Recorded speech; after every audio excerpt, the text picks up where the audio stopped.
这支影片帮你整理了富士山河口湖的10个必玩景点，号称全世界摄影师死前必来的景点。复古街道与巨大富士山，富士山与鸟居完美结合的天空鸟居，能在房间看到富士山的湖景饭店，能拍到花海的大石公园，免费搭船在河口湖航行，搭全景缆车俯瞰河口湖。必拍的 Lawson 便利商店，想知道第一次来富士山河口湖怎么吃怎么玩，要花多少钱，一定要看到最后哦。嗨，大家好，我是李欧。继上一次的香港之旅，这一次我来到日本东京。那这次不玩东京市区，而是要到富士山河口湖来一场2天1夜的富士山之旅。那赶紧跟我一起看看第一次到富士山可以玩什么吧 ！Let's go！河口湖在日本第一高峰，高度3776公尺的富士山北侧，是由富士山火山喷发所形成的5个堰塞湖之一。富士山被日本人崇拜为圣山，更列入世界文化遗产。有富士山倒映在湖面上的独特景观逆富士，也是河口湖特有的美景。第一个富士山河口湖的必玩景点是新仓山浅间公园。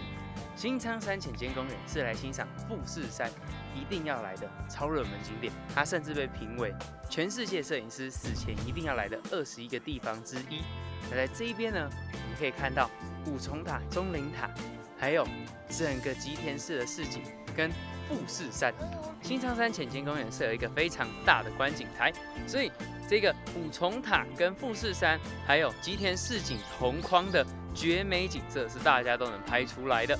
但是呢，必须先通过398阶阶梯的考验。对，我们刚刚辛苦的走上来，但是我们成功征服400阶阶梯是很有成就感的，而且在辛苦过后看到的美景是更加的漂亮。新仓山浅间公园的这个5重塔没有清水寺的3重塔那么大，但是它配上后面的富士山景，就是旅游书上都常常可以看到的那个绝美图片。那新仓山浅间公园已经成为来日本富士山河口湖一定要来的必玩景点。要怎么前往新仓山浅间公园呢？可以搭火车在下吉田站下车，出站之后往右边的平交道走，顺着清楚的路标，走大约10分钟就能抵达山脚下的入口喽。从平交道跟桥走过来之后，马上就可以到这一个新仓山浅间神社的入口了。下一个富士山河口湖的必玩景点是吉田本町商店街。吉田本町商店街也是来到富士山河口湖必拍的打卡景点，它可以拍到笔直的商店街，还有2侧复古的日式招牌跟路灯，看起来非常像日剧场景。背景本来应该要有一个气势很惊人的巨无霸富士山，但是我们的运气不太好，现在富士山没有露脸出来。但如果你来这里很幸运看到富士山的话，用长焦镜头或者是 iPhone 3倍镜直接拍摄，是最可以拍出街景压缩感，还有巨无霸富士山给人震撼的那种感觉。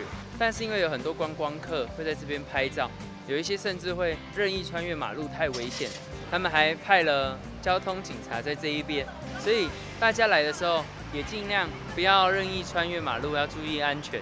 那最好的拍摄点，大家可以导航日川纪实店，在日川纪实店这一个十字路口这一边，这一个小骑楼呢，就可以拍到这一个街景。那我们只要走过斑马线，然后请同伴在这一边做抓拍的动作，运气好的话就可以拍到很漂亮的绝美照。要怎么前往吉田本町商店街呢？可以逛完新仓山浅间公园之后，走回下吉田车站，沿着车站前的道路走8分钟就能到拍照点喽。现在我来到下一个富士山河口湖的必玩景点——富士极乐园。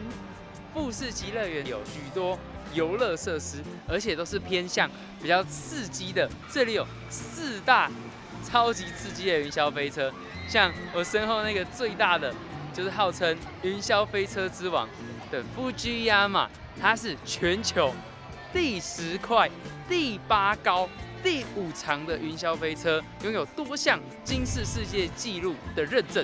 喜欢刺激的人千万不能错过这个乐园，只要6000日元就可以玩整个园区。如果你没有买票的话，也是可以进来的哦。那进来你再任选你要玩哪一个设施就好。那今天呢，我是买富士山周游券，有送1个设施，那我当然就是要选最贵的2000日元的设施来搭乘。观望了许久，我决定玩我身后这个 Zocon， 它就是骑着这一台很有科技感的摩托车的云霄飞车，它是2023年新建的游乐设施。这边就是它的介绍啦，有黑暗的急加速、急回旋等等。我玩完这个 Zocon 了，超好玩。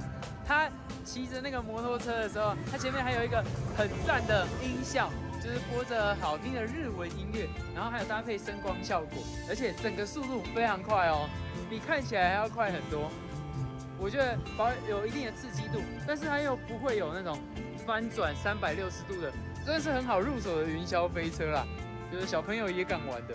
另外也有世界知名鬼屋、火影忍者的木叶忍村、晋级的巨人，以及各种热门好玩的设施。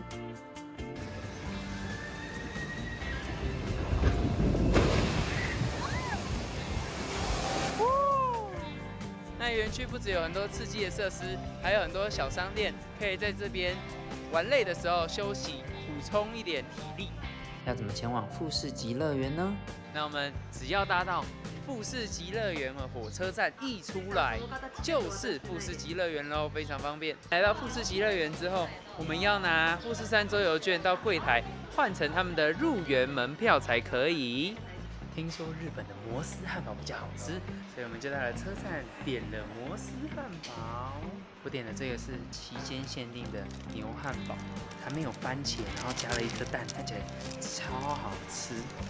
我觉得日本的摩斯是不是比较大一点？马上来试试看。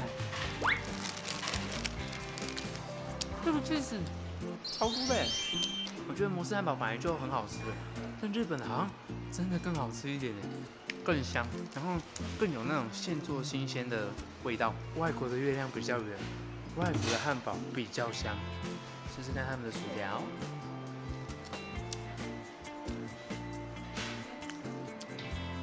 薯条味道好像差不多，我还是更喜欢麦当劳的薯条一点，附的柠檬红茶，没有甜欸，我觉得台湾的比较好喝，台湾的摩斯红茶真的赞。下一个富士河口湖的必玩景点是入住有富士山景的温泉饭店。那今天呢，我是入住新世纪温泉酒店，这个饭店它是湖景第一排。那我们一进来可以看到这一大片的落地窗，看出去就是富士山。今天我选择的是日式客房，那日式客房啊，房间非常大，而且非常的有日式的味道。一个榻榻米，等一下我们在吃晚餐的时候，他会过来帮我们铺床，坐在床边这里就可以直接看到富士山跟河口湖，超赞的。坐在这边看着湖跟富士山就是一种享受。运气好的话，水面很平静，没有风，又没有云层把富士山挡住的话，就可以拍到河口湖这里最有名的逆富士，看到富士山倒映在水面。它的卫浴空间蛮大的，厕所是自己独立一间，然后洗手台旁边这里，浴室自己是一间的。不过在硬体设备上稍微比较旧一点。然后这间饭店有一个很值得夸赞的点，就是服务人员的态度非常好，而且手脚很快速。我才走到他们饭店门口，还没有进来，服务人员就赶快过来帮我拖行李。check in 完成之后，他叫你把行李箱放在饭店柜台就好，因为他们会帮你拖上来放到房门，这样就是真的很贴心。第二天离开饭店前，柜台小姐姐还送了我2张漂亮的富士山明信片。那饭店的话，我是在 Agoda 订完之后，写信给他们说我想要订晚餐，那他就会传一个确认信给你，告诉你你要点什么东西可以选，然后还要付多少钱这样子。我刚刚发现他还附了一个富士山形状的饼干哦，蛮可爱的。那现在我们放完行李，要赶快去跑下一个景点，晚上才能来得及在7点半以前赶回来吃晚餐。要怎么前往富士河口湖温泉新世纪酒店呢？可以在河口湖车站搭饭店的免费接驳车，或搭乘周游巴士红线，在第11或12站下车就能抵达喽。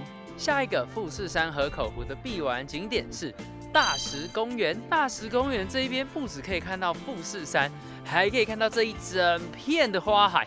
那花海甚至还会随着不同的季节而变化不同的色彩。那现在我们是6月来，所以紫色的薰衣草，还有淡淡的薰衣草花香。那富士山下面那一个提之岛，也就是富士五湖之中唯一的一座小岛，刚好这边可以近距离的看到。大石公园这里有一个河口湖自然生活馆，那前面有一座石头堆成的山，就是富士山的集会纪念碑。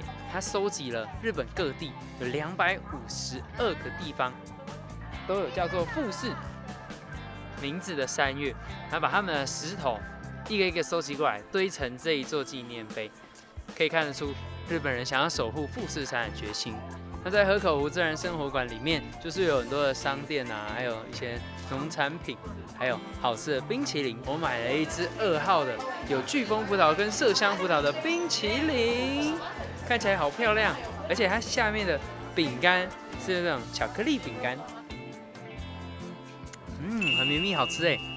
来这边可以吃哦，有非常浓厚的水果味，它的水果香是算比较天然型的，不会有很重的那种色素味道。我们也可以买到2楼的餐厅，这边有一整排的位置，可以直接坐在窗户旁边，欣赏河口湖跟富士山，还有下面的花园。那我觉得在大石公园这边最漂亮的地方，就是河口湖自然生活馆前面的这一片花园，它的花是最丰富的，所以可以拍到不一样的色彩。那这一片色彩丰富的花作为前景，然后后面再放富士山，这样拍起来我觉得是最漂亮。那要怎么前往大石公园呢？可以搭乘周游巴士红线，在最后的第20站河口湖自然生活馆下车就能抵达喽。下一个富士山河口湖的必玩景点是河口湖音乐盒之声美术馆。那河口湖音乐盒之声美术馆拥有很漂亮的欧式庭园，还有好听的音乐，还有漂亮的富士山。那整个园区分成很多个区域。那我身后这一馆啊，它地下室有一个风琴礼堂，它是全世界最大的5道风琴，整个房间20公尺长，就是一个巨大的管风琴，非常壮观。然后还有小人会在那边跳舞，但是因为里面不能拍照，所以大家就自己用眼睛去看吧。在音乐厅里面非常的漂亮，有许多不一样的音乐盒。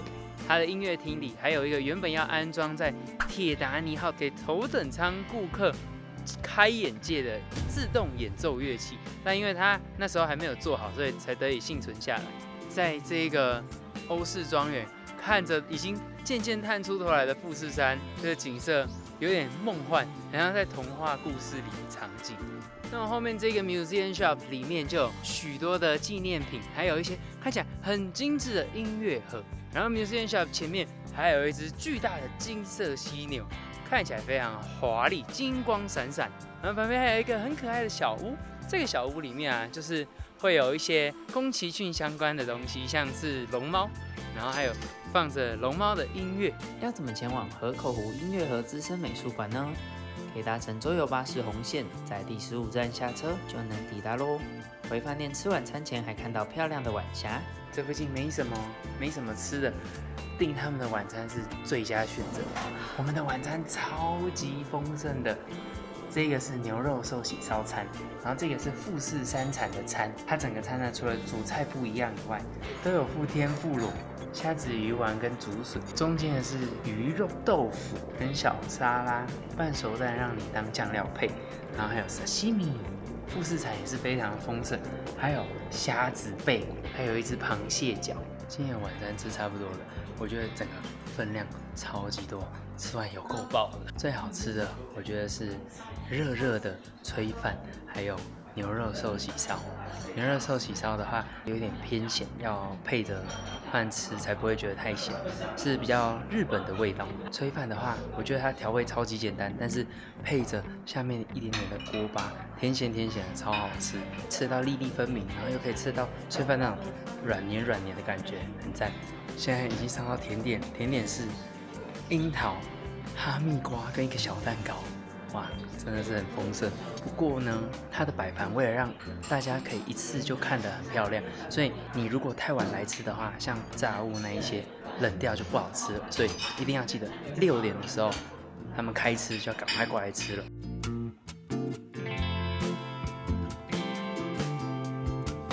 饭饭店早餐也是很丰盛，记得尽早来才能吃到最新鲜的早餐哦。下一个富士山河口湖的必玩景点是河口浅间神社摇摆所。河口浅间神社摇摆所可以同时将鸟居、还有巨大富士山跟漂亮的天空一起拍入镜，前面完全没有任何遮挡，还可以俯瞰河口湖的市景，非常漂亮。我超想去那个地方。那我们公车下站之后，走到那个天空鸟居还要再45分钟，有点太久了。下雨天的话，这样子就有一点危险，所以我们就只好把它放在下一次来的时候再去啦。这是这次旅行最大的遗憾。那虽然没有办法上去河口浅间神社摇摆所，但还是跟大家分享一下它的历史故事。古时候的日本人认为富士山之所以会接二连三的一直不停喷发，是因为激怒了火神浅间大神的缘故。所以为了要平息火神的愤怒，人们就养成了向山顶仰望膜拜这个摇摆的习惯，所以就建立了很多的摇摆所。